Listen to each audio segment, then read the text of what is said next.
primeira do bimestre. A gente vai começar aqui compartilhando com vocês a nossa apresentação. Nós temos aqui... Bom dia, Alan, que bom que você chegou, tá certo? A gente tem aqui, eu fiquei procurando uma imagem que eu poderia colocar nessa primeira tela aqui, aí eu vi essa imagem dos balõezinhos aí. O que que isso significa para vocês? Essa imagem. Em uma palavra, joga aí no chat, uma palavra ou fala, pode falar também. Uma conversa, exatamente, muito bem. Mais alguma palavra? Conversa, isso aí. E na conversa a gente tenta exatamente, Gabriela, ó, exatamente, João, Letícia, diálogo, conversa, a gente tenta comunicação, a gente tenta se comunicar, trocar ideias, né, Clara? Exatamente isso. Você tem uma ideia, eu tenho uma ideia, e a gente pode trocar ideias. Para isso, um escuta, o outro fala. Aí a comunicação acontece, Priscila. É exatamente o que a gente precisa se atentar. Quando a gente usa a oralidade, nós temos um treino maior para isso. Nós fazemos isso no nosso dia a dia. Então, a oralidade para nós é um terreno menos nebuloso, né? A gente pisa com mais tranquilidade. Informações, Lucas, exatamente, a gente pode passar informações por uma conversa.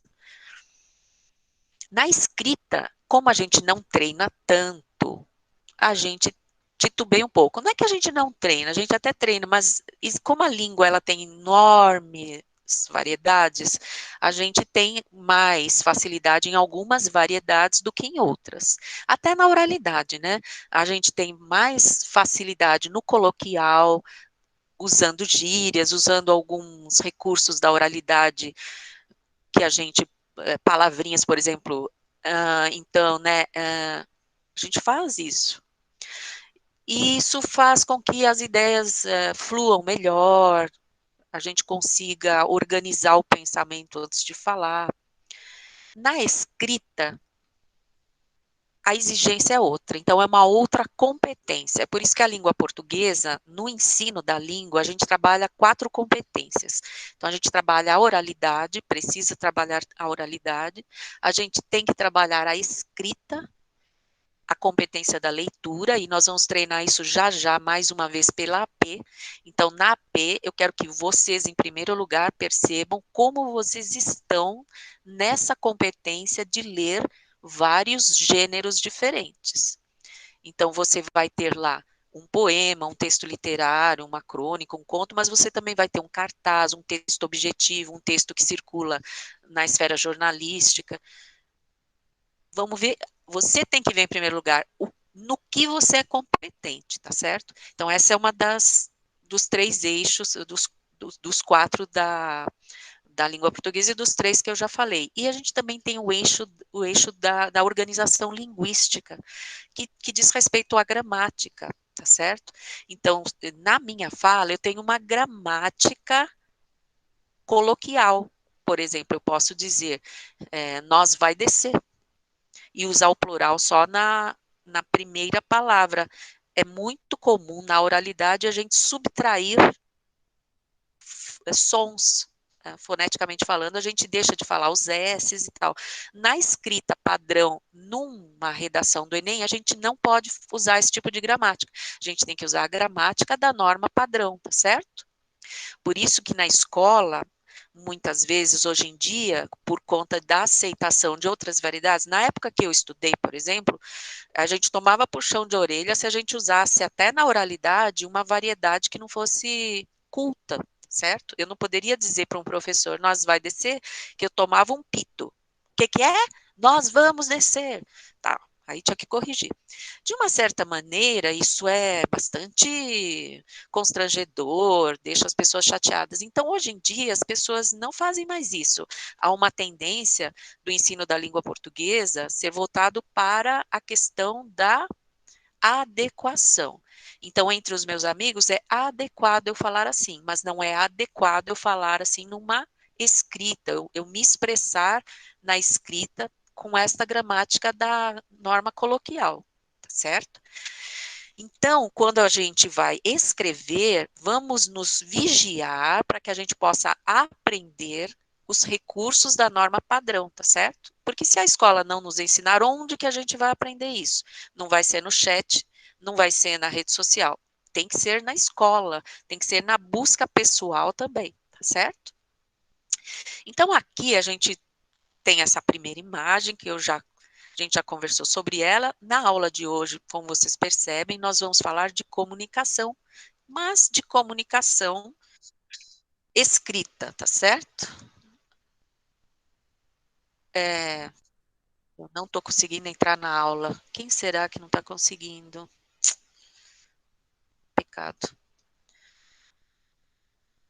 Você tenta, é, fecha tudo e entra de novo. E veja se você está no institucional, mas mesmo que você não tiver, eu posso te aceitar na aula, tá certo? Pecado. O que que a gente tem aqui? A gente tem o desempenho nosso do segundo bimestre, tá bom? Estão vendo aqui? Então, vocês percebam que a gente, por quinzena, tem sempre uma atividade e a frequência do Meet, ok?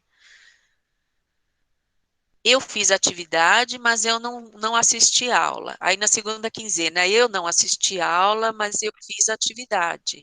Então, assisti aula e fiz atividade. Se tivesse perdido só uma aula, eu consideraria plenamente satisfatório, tá bom? Então, ou que você justifique, no caso dessa colega que está tentando entrar aqui e não está conseguindo, que eu não estou conseguindo identificar quem é, ela está justificada, ela não está conseguindo, ela está tentando entrar. Então, eu tenho que levar isso em consideração. Que a internet falha e tal. Aí vocês entram em contato comigo, tal aula eu não, hoje eu não estou assistindo por isso, por aquilo outro, ou não assisti ontem porque aconteceu tal coisa. E aí vocês não ficam prejudicados. Porém, eu gostaria que vocês soubessem que na Secretaria Escolar Digital não é só um xizinho, claro, lá é nota. Então, a qualidade do seu trabalho tem impacto na sua nota, tá bom? A qualidade da sua produção de texto, às vezes um aqui fez, o outro fez também, mas cada um está num nível diferente em termos de qualidade. E eu tenho certeza que todos podemos aprimorar a nossa qualidade. Basta nós termos o empenho necessário, né? Então a gente precisa se empenhar, tá bom? O esforço, eu falei isso numa reunião de conselho, é como banho. Banho a gente toma todo dia. E essa frase não é minha, é do Leandro Carnal, eu escutei ele falando isso recentemente. O banho é comparado por ele a um esforço diário. Se eu não me esforçar diariamente, diz o Leandro Carnal, vai cheirar mal em algum momento da sua vida. Ou é pessoalmente, as relações pessoais que, se você não se empenhar todo dia, elas vão se deteriorar, ou questões de estudo vão levar a um problema profissional lá na frente, ou outros, tá? Então, o esforço diário vai se refletir também na sua nota. Mas eu quero que vocês prestem atenção qual é o significado. Ó. Quando eu vejo, assim, uma planilha nesse estado, assim, que não fez nada, não participou da aula, eu fico pensando qual é o sentido que esse jovem dá, qual é o significado que tem a escola para ele, as tarefas para ele. Ele não descobriu sentido, por isso que ele não fez. Claro, pode ser um outro problema, e aí a família entra em contato e a gente fica sabendo.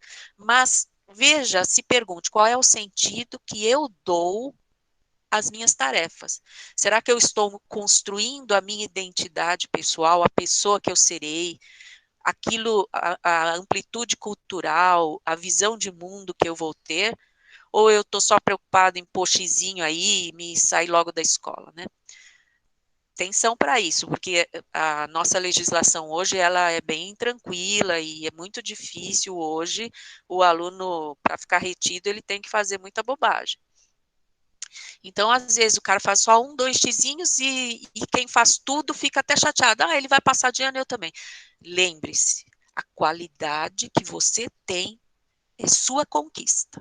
E jamais você estará equiparada a um medíocre, certo? A maioria das pessoas se contentam em ser medíocres. Não se contente em ser medíocre. Contente-se em dar o seu melhor, aquilo que você tem de melhor, porque todos nós temos especificidades e todos nós temos o melhor de nós para dar. A gente não deve ficar se comparando, o outro fala assim, eu não. Ele fala assim, mas você faz outras coisas que ele não consegue, tá certo? Então, todos têm inteligências diversas. Dê o seu melhor para um mundo que precisa de pessoas que queiram isso, tá certo? Alguém gostaria de falar alguma coisa sobre essa questão do segundo bimestre, da forma de avaliação?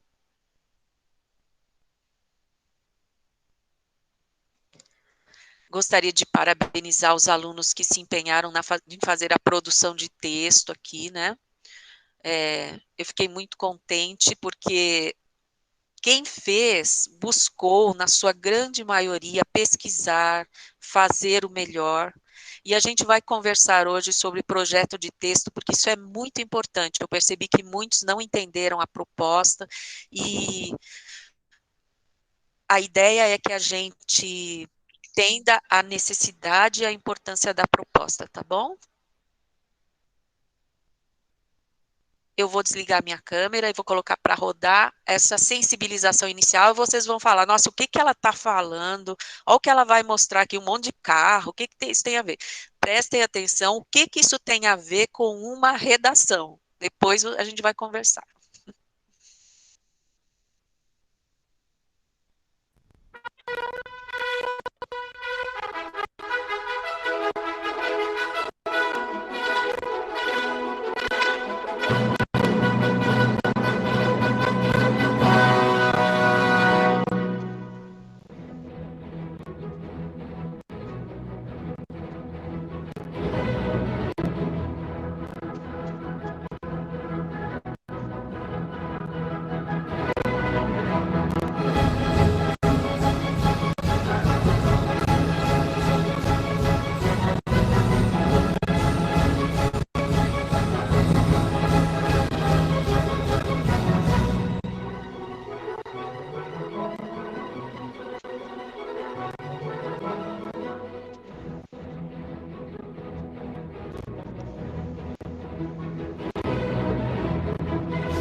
E aí, o que que eu mostrei para vocês? O que que era isso aqui? Alguém percebeu? Não era uma propaganda de produtos, não era uma propaganda de uma instituição, do governo, de nada disso. É o que isso aqui? Um monte de quê? Cenas de cenas de filmes. Sim. Talvez vocês até conheçam alguns, tem um apanhado de filmes lá do passado até hoje, mas são. Por que será que os diretores fazem esse tipo de cenas, né, que a gente viu aí?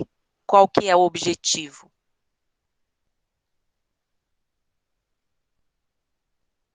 Entrando em pânico. Para dar mais emoção, sim. Para dar mais emoção. Boa, gostei. Quem mais? Mostrar ação. Senão a pessoa vai dormir no cinema, entreter o público, precisa entreter, porque senão não vai ter bilheteria. Deixar a gente nervoso, está lá no meio, você gruda na cadeira, estala o olho e fica lá prestando uma atenção lascada, exatamente. Olha que interessante. O diretor, ele está de olho no interlocutor dele, porque ele precisa ganhar esse público, certo? E como ele vai ganhar o público? O que isso tem a ver com a redação da gente, hein? Quando você faz esse texto dissertativo argumentativo, o que tem a ver com isso que a gente está conversando? Será que vocês também, quando estão fazendo um texto desse, vocês também não pensam que tem que entreter quem está lendo? Não tem que agitar? Precisa chamar a atenção do leitor. É isso aí, Aline. Um texto escrito de forma incoerente, sem coesão, algo batido, que todo mundo já sabe, lugar comum, ai, as pessoas precisam ter consciência. Tá, fala outra coisa, que isso aí eu já estou sabendo. Ah, precisa. Sabe, coisas que todo mundo já sabe. Reciclar o lixo. Tá, isso aí já é uma fala de 20 anos. Então a gente precisa prestar atenção, porque se o diretor de cinema não tiver criatividade, o que acontece? Vamos dar uma olhadinha aqui. Existem, nossa, desculpa o quadradinho aí que ficou. Existem alguns clichês que aparecem em quase todos os filmes e seguem um formato com o qual o público está super acostumado. Confira alguns desses momentos nada criativos. A Júlia Faria pediu para avisar que o Meet dela tá com problema. Tá, joia. Ó, eu já vou registrar isso daí, tá? Ela já vai ter o xizinho dela computado. Eu vou colocar que ela participou e vou pedir para ela assistir a gravação da aula. Obrigada, viu, João? O que é um clichê? Clichê é uma palavra que vem do francês. A gente sabe que na virada do século XX, né, a gente estava lá no século XIX para o XX, Paris era o centro do mundo. Então, muitas palavras do francês as pessoas usavam porque era chique. Como hoje do inglês. Hoje é bacana a gente usar termos do inglês. Aqui no Brasil a gente acha. Em Portugal, por exemplo, não.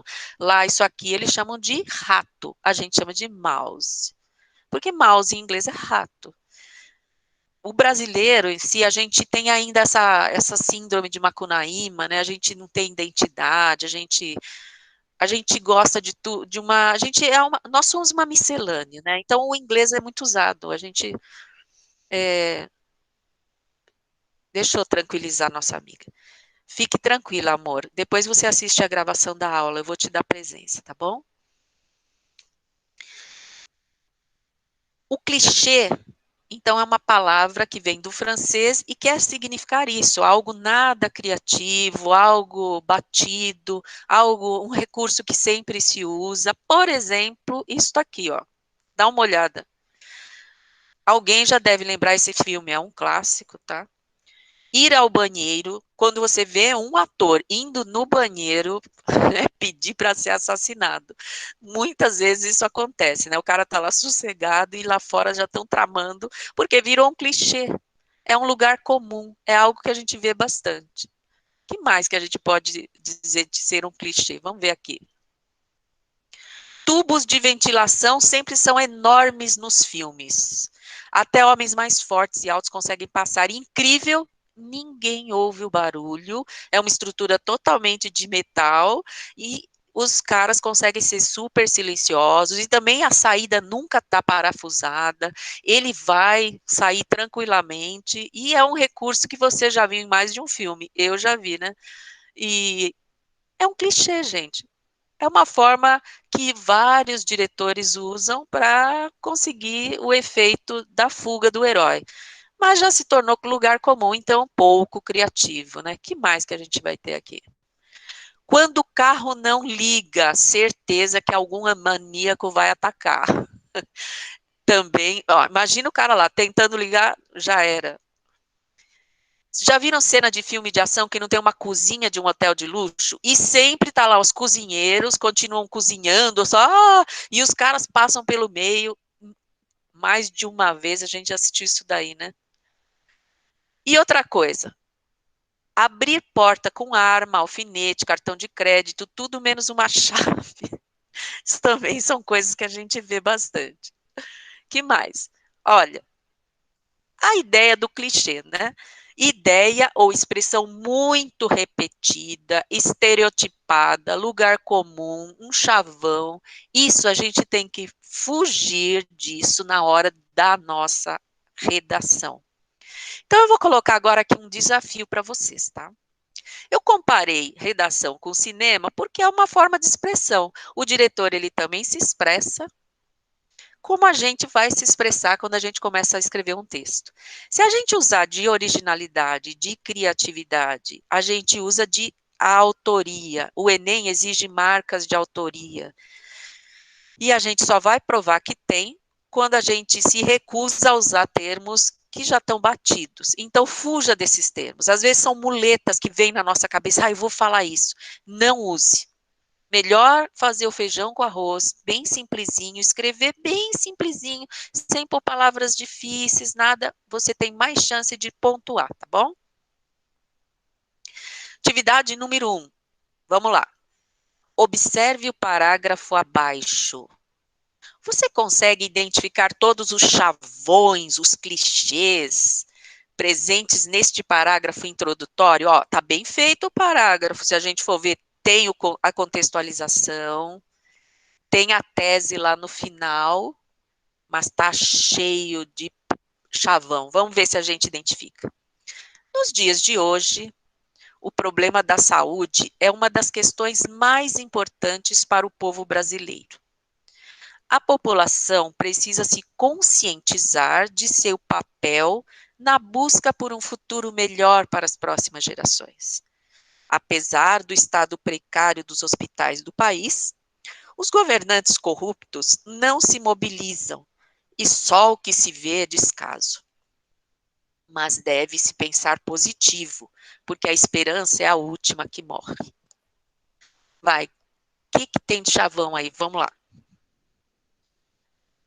Conscientizar, Alain, verdade. Olha, dizer que a população precisa se conscientizar é uma coisa batida pra caramba, né? Você não está acrescentando nada. Nos dias de hoje, exatamente, Kathleen e Bruna, não tem jeito pior de começar da forma mais batida impossível. É uma fórmula que já está muito desgastada, está surrada, não usem. Nos dias de hoje, última frase é clássica, a última frase, Aline, olha lá, deve-se pensar positivo porque a esperança é a última que morre. Pelo amor de Deus, né? Essa é triste. A esperança é a última que morre, é um chavão desgraçado. Pensar positivo é duro, né, Clara? Gabriela disse, futuro melhor para as próximas gerações. Gente, essa também é bem desgastada, hein? Ah, e o que você quer? Eu quero um futuro melhor para as próximas gerações. Vocês acharam mais algum chavão? Acho que vocês foram exatamente na mosca. Perceberam? Pensar positivo é duro, né, Clara? Não dá. Não dá. Então, embora esteja na estrutura, e lembrem-se, o CMSP está pisando bem na tecla, porque é importante. Artigo de opinião, ele é mais livre. É o tipo de texto que circula em jornais, em notícias, ele não necessariamente sua tese tem que vir no primeiro parágrafo, pode vir até no último, não tem número de linhas, é livre. É um texto argumentativo, é um texto dissertativo, mas é livre. Aqui a gente está falando do Enem. Ele é amarradinho. A gente tem que fazer em 4 parágrafos, sendo que o primeiro é desse tipinho aí, tirando todos esses clichês, tá? Tem que contextualizar o assunto e amarrar na tese no final. Ó, faz assim, arroz com feijão, que você pontua muito alto, tá bom? Por isso que eu falei, a gente vai ficar aqui até o fim do ano falando nesse negócio que eu quero que vocês tirem nota alta. O CMSP trouxe na última aula, na terça-feira, este resumo do projeto de texto. Então, aqui a gente vê que também é a nossa proposta de atividade da produção escrita do segundo bimestre. Alguns de vocês caíram na tentação de já fazer a redação. Então, não sei se não leu direito a proposta, ou se o amigo que falou, é para fazer, ou ficou nervoso e já quis colocar tudo ali. A gente tem que entender que o corretor da redação do Enem, ele percebe quando o aluno não fez o esquema. Porque as ideias, elas vêm misturadas, elas não vêm naquele jeito amarrado do Enem. Qual que é o jeito amarrado? O jeito amarrado é esse. Introdução, contextualiza sem muita explicação. A explicação você vai trazer embaixo. E lembre-se, tudo que você falar lá no primeiro parágrafo, você vai ter que explicar no segundo e no terceiro. Então, cuidado para não ampliar o leque. Mas, foco. Se estiver falando, se o assunto, o tema for Brasil, condição da mulher da periferia, da mulher negra da periferia, já é bem afunilado. Então, não vai falar a mulher no mundo. Não, não é a mulher no mundo. É a mulher no Brasil, na periferia, é a negra, afunila. Logo no primeiro parágrafo, já contextualiza. Então, tudo que é o assunto, você já traz no primeiro parágrafo. E já põe a tese em seguida. Acaba aí. E você fez um show de primeiro parágrafo. Segundo e terceiro vão explicar aquilo que está no segundo e terceiro parágrafo, justificando a sua tese. Porque é aquela pergunta, mas por que você pensa isso? Eu penso que a mulher da periferia negra precisa ser valorizada e ter um, vamos dizer, um sistema de cotas, vamos supor, pensar por aí, nos concursos públicos, sei lá o quê. Então, você vai ter que explicar isso depois e justificar por quê. Tem que trazer dados, ou tem que trazer a fala de alguém importante, conhecido nesse assunto, tem que trazer exemplos, indícios, alguma coisa. Você tem que justificar, dizer por quê, mas no segundo e no terceiro, não no primeiro, tá? Quando a gente faz o projeto de texto, então, lembra que eu coloquei na atividade tudo separadinho, né? Tese, era para escrever só a tese. Primeiro argumento, só o primeiro argumento, segundo argumento e a proposta. O que vai fazer para isso acontecer? E quem que vai fazer isso? A gente não pode esquecer que a nossa proposta de solução tem que trazer o ator que vai fazer. Não adianta falar eles. Mas quem são esses eles? É que nem você assistindo um filme e o diretor não deixa claro quem que é o bandido, quem que não é, por que que fez aquilo, qual é o... Aí você sai do cinema irritado porque fala, que merda de filme, perdão, que porcaria de filme, mal feito, não sei o quê. Vai falar, né? Então, a nossa atividades de projeto de texto que atenderam a proposta. Vamos ver aqui algumas que vocês mandaram, tá bom? Eu trouxe aqui para a gente conversar, sem explicitar quem escreveu, nem eu me lembro mais quem foi, agora, tá? E nós vamos colocar. Então, nós temos aqui alguém que colocou essa resposta na primeira lacuna, tá certo? Quando a gente pedia lá a tese. A tecnologia cada vez mais presente no nosso cotidiano. Então, você vê aqui que foi citado mesmo. Qual era a ideia a ser desenvolvida? A tecnologia cada vez mais presente no nosso cotidiano. Aplicativos de comida e plataformas para realizar aulas online e o crescimento dos mesmos após a pandemia. Muitos brasileiros não possuem internet e não estão conseguindo estudar. Governo zelar pelos nossos direitos à educação, doar aparelhos celulares em bom estado para alguém que precise e parceria do governo com empresas de internet para que elas forneçam internet para os brasileiros que não têm internet em casa. Então, a gente já tem, veja, os 4 eixos aqui, perceberam? Já foi uma tentativa, não é só o primeiro parágrafo. Quando a gente leu, alguns eu li, até peço desculpas para você, que eu achei que era outro slide. Esse slide realmente é do projeto de texto. Então, nele eu trouxe 2 alunos que realmente atenderam a essa proposta. Eles não se preocuparam em fazer a redação inteira. Então, a ideia era trazer a tecnologia cada vez mais presente no nosso cotidiano, essa é a ideia da tese, que ela precisa depois, na hora de escrever, se posicionar mais firmemente na escrita. Ia justificar dessa maneira que as aulas online, aplicativos de comida, isso está, ela poderia trazer exemplos, né?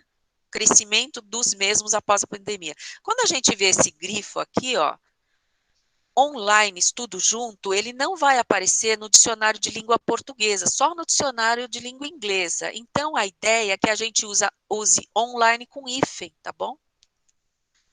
Em português. Por isso que dá como errado aqui no corretor do Word. E dos mesmos, o corretor também achou esquisito, ele sugere uma outra reformulação para isso daqui. E o crescimento dos mesmos. Que mesmos? Está se referindo ao quê? Porque dos mesmos tem que vir imediatamente antes. Então, o leitor ele pode ficar confuso. E o crescimento dos aplicativos, ou daqueles, né? Quando a gente fala aquele, é que está mais distante, tá bom? Muitos brasileiros não possuem internet, não estão conseguindo estudar, aqui tudo bem. A ideia é boa. Por quê? Porque ela está trazendo um contra-argumento, perceberam? O que é o contra-argumento? É quando o seu interlocutor escuta você justificar a ideia, nossa, vai ficar mais presente a tecnologia, todo mundo vai estudar online, aplicativo de comida vai ser muito usado, e alguém vai falar para você, espera um pouco, mas nem todo mundo tem internet. E você já se antecipa na sua redação e já põe um contra-argumento. O contra-argumento na redação é muito valorizado. Então, quando você usa dessa arquitetura no seu projeto de texto, você já está garantindo uma nota mais alta. Muito bem feito essa colocação. E qual é a proposta de solução da nossa colega aqui, que eu acho que eu já sei quem, eu lembro quem é. Governo zelar pelos nossos direitos à educação. Aqui faltou o quê? A crase, né? Direitos ao estudo. Você não diria assim, ao estudo? Para saber se tem crase, é só pôr um substantivo masculino aqui e a gente já vê se ele exige o artigo. Porque aqui só tem a preposição, então precisa ter o artigo aqui. Então, governo zelar pelos nossos direitos à educação. Muito bem. Ótima essa ideia, já tem um agente aqui responsável. Ela colocou quem que vai tomar essa proposta para fazer, para executar, é o governo. E fazer o quê? Doar aparelhos celulares em bom estado para alguém que precise, parceria do governo com empresas de internet para que forneçam internet para os parceiros, para os brasileiros que não têm internet em casa. Aqui foi um erro de digitação, né? O R pelo E. Aqui faltou o quê? O acento circunflexo, porque o tem, quando o sujeito está no plural, ele exige acentuação, tá bom? O tem, o vem também. Vamos ver um outro. Esse aqui, gente, foi fantástico. Nota 10. Haverá dificuldade para encontrar e se adequar a um emprego após a pandemia. Parabéns para você que fez esse texto aqui, esse projeto de texto. Tese colocada, vamos ver o que, é que ela colocou no segundo espaço que eu tinha deixado lá no formulário, que era o primeiro argumento, tá? Estatísticas de que o desemprego vem aumentando desde o início da pandemia. Era uma forma de justificar a dificuldade. Terceiro parágrafo, segundo argumento. O indivíduo precisará se qualificar para concorrer a uma vaga de emprego. Olha só que coisa. Tudo isso está justificando aqui, né? E aqui ela já tá apontando o que vai ser o desenrolar da redação, que é a proposta de solução, né? A qualificação de emprego. Será necessário um investimento maior por parte do governo da educação básica e cursos que possibilitem acesso a todos, fazendo com que as pessoas se tornem qualificadas. Então, ela vai ter cuidado só de ter que justificar bem aqui esse segundo argumento, né? Dizer o quanto a educação básica ela não qualifica o jovem, vai ter que trabalhar bem esse segundo argumento aqui, porque senão não vai ficar muito bom. Vai ter que justificar essa necessidade de qualificação, certo? Então, gente, quando a gente está Fazendo um texto desse tipo, na verdade, a gente está trabalhando como se fosse o quê? Como se fosse um debate. Então, imagine que você tem uma opinião sobre um assunto determinado, como o caso da nossa proposta aí da pandemia, todo mundo está falando sobre isso. Que mundo vai ter depois da pandemia, tendo em conta que a gente está na quarta revolução industrial? Alguém pergunta isso para você, você tem que ter uma tese, uma opinião. Né? Uma opinião que você saiba justificar. Isso que é uma opinião que a gente chama de tese.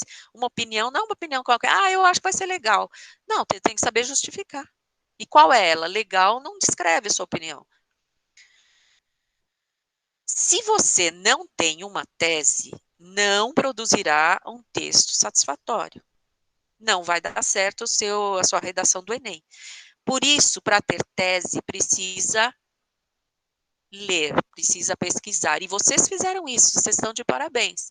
Eu percebi isso, uma preocupação em pesquisa. Se não, fica que nem aquele diretor que cai no senso comum, que cai no clichê, que cai naquela frase que todo mundo já está cansado de saber, ai, vai, sei lá. As pessoas têm que se conscientizar de que o mundo mudou. Mas não fala nada, não está acrescentando nada, certo? Vamos analisar alguns exemplos de tese, tá bom? Agora, a gente viu alguns exemplos de esquema, e foram 2 bons exemplos de esquema. Agora, exemplos de tese. Estava assim na nossa atividade. Parágrafo introdutório. Trata-se do início do texto do gênero dissertativo argumentativo, no qual deverá aparecer seu posicionamento, frente à polêmica que o tema pode gerar. Eu tenho a impressão que alguns só leram isso aqui, ó, e daí escreveram o parágrafo inteiro, né? Escreva abaixo a tese que você pretende defender. Era só a tese por enquanto. Então, vamos lá. O mundo está enfrentando o maior desafio global dessa geração. É uma verdade. Está contextualizando, mas ainda não é a tese. As consequências que a Covid-19, e aqui vou chamar a atenção para esse A. Por quê? Porque esse D quer dizer disease, doença. O termo é uma abreviação do inglês, tá certo? Então, como a gente ainda está no começo, né, dessa doença nova, a gente deve entender que é doença, é o nome da doença, então a doença, certo? Não o Covid, mas a Covid, ou o vírus corona, e não o coronavírus, porque coronavirus seria em inglês, o inglês que coloca antes o qualificador, tá certo? Então, a Covid-19 está, as consequências que a Covid-19 está trazendo, tem, e aqui ela acertou, ó, tá com o acento circunflexo, porque é plural, tem forçado muitos a se desconstruírem. Aqui errou a crase, porque a gente não tem um substantivo aqui na frente. Para ter artigo e preposição, precisa ter um substantivo, porque a crase ela vem antes do substantivo, porque é um artigo junto, né? Forçado muitos ao desespero, por exemplo. À desesperança, mas a se desconstruírem, não. As consequências que a Covid está trazendo têm forçado muitos a se desconstruírem, enfrentando a mudança. Aqui a gente pode entender que é a tese, tá certo? Só que, veja, tá no ar. O que é se desconstruírem? E que mudança? Vai ter, então, que fazer um parágrafo na justificação. O primeiro argumento vai ter que justificar essa desconstrução, o que está acontecendo com as pessoas e por quê, né? Por que essa tem forçado muitos a se desconstruírem? Enfrentando a mudança. Ainda está vago, tem que pensar bem para onde vai esse texto. O que é desconstrução? Para onde vai caminhar o texto? Então, cuidado na tese aqui, procurar deixar ela mais clara, né? O que é essa desconstrução? O que vai acontecer? Porque ficou vago ainda dizer, ó, você pergunta para mim, o que você pensa da mudança no mundo? As pessoas vão se desconstruir. Você vai olhar para minha cara, hã? Então, cuidado. Vamos ver um outro. O coronavírus, nome novo, retirado das palavras coronavírus e doença, com 2019 representando o ano em que surgiu, são uma grande família viral, que é conhecida desde 60, que causam infecções respiratórias em seres humanos. Até aqui, não tem tese nenhuma. A gente está tendo uma informação sobre a questão do nome, tá? Da família do vírus e tal. O SARS-CoV se disseminou rapidamente, que é o vírus, né?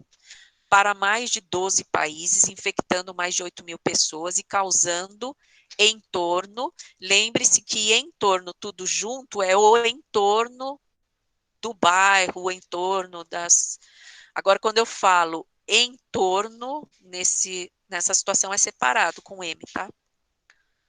Em torno de 800 mortes antes da epidemia global de SARS ser controlada em 2003. Desde 2004, nenhum caso de SARS tem sido relatado mundialmente até 30 de dezembro de 2019, onde foi relatado para a OMS pelo Dr. Li Wenliang, 34 anos, oftalmologista chinês. Aqui nós só temos ainda um texto expositivo. Isto me parece um texto ainda mais próximo a um texto jornalístico, da esfera jornalística, seria um texto ligado ao jornalismo, à exposição dos fatos, não traz nenhum esboço de que vai ter uma opinião aqui.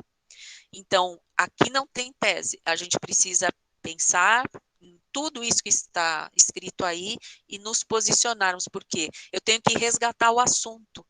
E que mundo poderemos ter pós-pandemia não apareceu aqui. Então, ainda parece um primeiro parágrafo, mas ele não está ainda, ele precisa ser ajustado, precisa aparecer aqui a questão do comportamento humano após a pandemia. Não apareceu, ele está fazendo só ainda uma descrição da doença e da situação. E não é o momento no primeiro parágrafo de fazer tantas colocações acerca da doença em si, porque o foco não é esse. Qual é o foco? Que mundo teremos pós-pandemia em termos do comportamento humano, tá certo? Então, precisa ajustar tanto a tipologia, que não é expositiva, é argumentativa, e também o foco no assunto, tá? Vamos ver a atividade da quinzena, que a nossa aula já está caminhando para o final. Qual é a atividade da quinzena aqui? Fazer o segundo passo. O primeiro passo, vocês já teriam que ter feito. Alguns conseguiram, outros não entenderam bem, mas vão ajustar, vão refazer, para poder fazer o segundo passo. Mas refaça para você, tá certo? Para você entender o valor, porque você vai ter comigo até o fim do ano que desenvolver essa redação inteira próximo a 1000, tá? Eu quero uma redação nota 1000 até o fim do ano. O próximo é isso, uma boa redação. Então, nós vamos refazer o projeto de texto e deixar lá para a gente usar até que a gente veja que terminou. Ótimo se a gente conseguir nesse bimestre, porque eu pretendo conseguir nesse bimestre.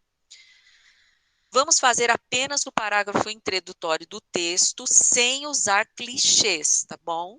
Combinado? Ninguém quer dormir lendo o seu primeiro parágrafo do texto, e a gente quer ficar curioso para saber o seu posicionamento. Teve gente que escreveu coisas maravilhosas, falando da saúde mental, teve, olha, ideias fantásticas que eu não podia trazer todos aqui, mas eu gostei de muitas das ideias de vocês, alunos e alunas, foram vários os bons textos. Pesquisem no e-mail de vocês, eu tentei dar uma devolutiva para todos que me enviaram até o dia, o combinado era até o dia 17, mas até o dia 18 eu mandei, retornei os textos. Se eu conseguir, eu dou mais uma olhadinha ainda nos que eu ainda não retornei, tá bom? Mas todos eu dei nota já e já lancei.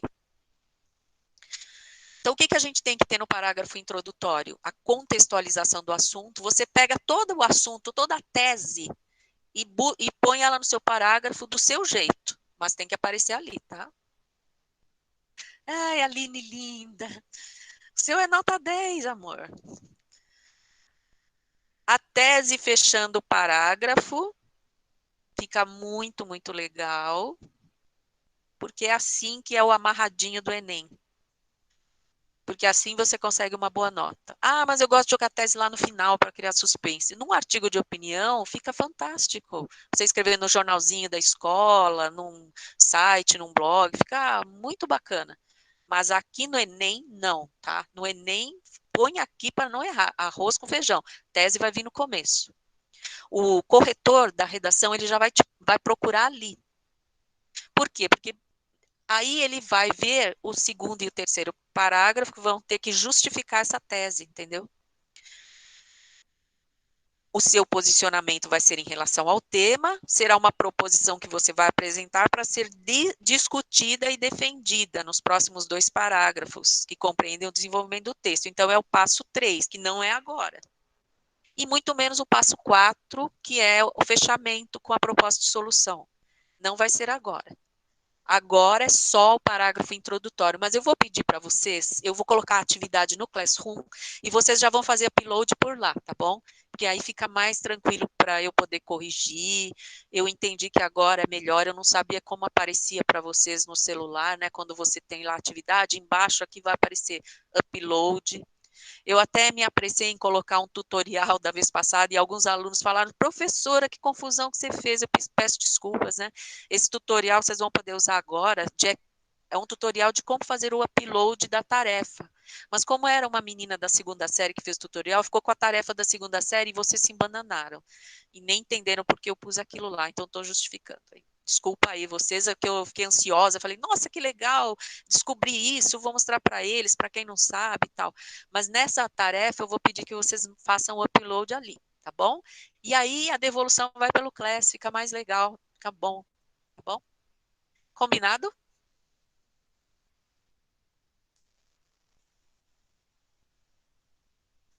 Todo mundo aí disposto a ser um cara que vai arrasar no Enem?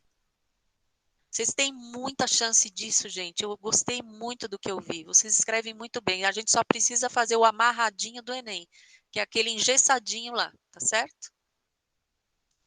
E ó, lembrando, quem colocar outra área do conhecimento, um argumento da sociologia, da filosofia, nossa, daí é o delírio da galera que corrige o Enem. Aí você ganha mais 200 pontos, hein? Usar no argumento aí, na sua justificativa depois, ou mesmo no introdutório já alguém de peso, beleza? Então, só o primeiro parágrafo. Gente, boa semana e eu vou postar agora mesmo para vocês, tá bom? Beijinho.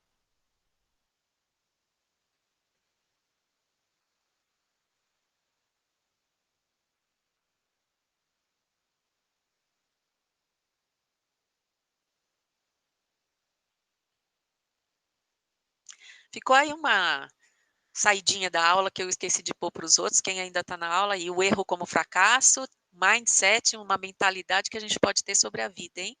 Erro como oportunidade de crescimento e não fracasso, tá certo? Obrigada a vocês pela participação, uma delícia estar aqui.